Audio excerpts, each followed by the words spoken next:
วั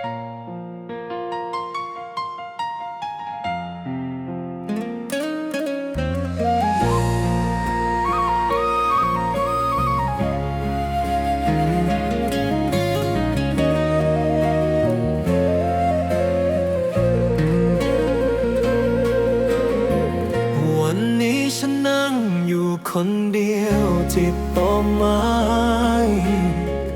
มองโทรศัพท์เงียบงันเหมือนมันรู้ใจในกล้องยังมีภาพเราที่เคยถ่ายไว้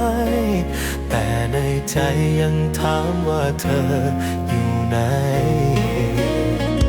สายลมพัดพาเพลงเก่าเบาบายเหมือนวันเก่าเดาผ่านไปแล้วเหลือเพียงความเงียบข้างในใจ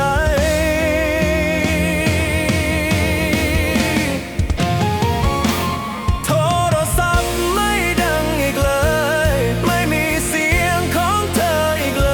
ยหรือว่าเธอลืมฉันไปหมดแล้วฉันยังรอยังเฝ้าหวังแต่เธอไม่เคยได้ยินเสียงฉันในวันที่ฉันรักเธอมากเกินไป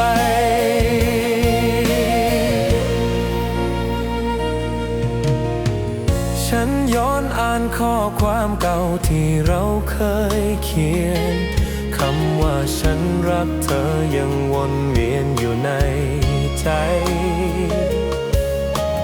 ยังเหมือนเสียงเธอลอยมาตามลมเบาใบแต่สายตาฉันไม่เห็นเธอ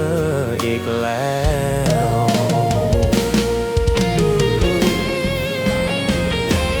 โทรศัพท์ไม่ดังอีกเล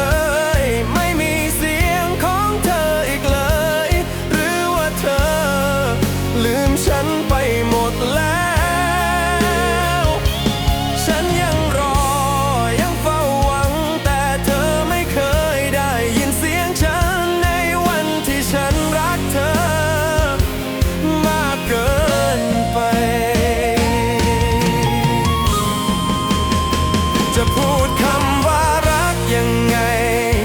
ให้เธอเข้าใจจะอธิบายหัวใจยังไงให้เธอฟัง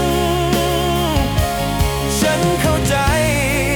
แต่ยังไม่อยากยอมแพ้ปล่อยให้เธอไปทั้งน้ำตาโทรศัพท์ไม่ดังอีกแล้วข้อความเธอก็ไม่มีอีกแล้วฉันได้แต่อ่าน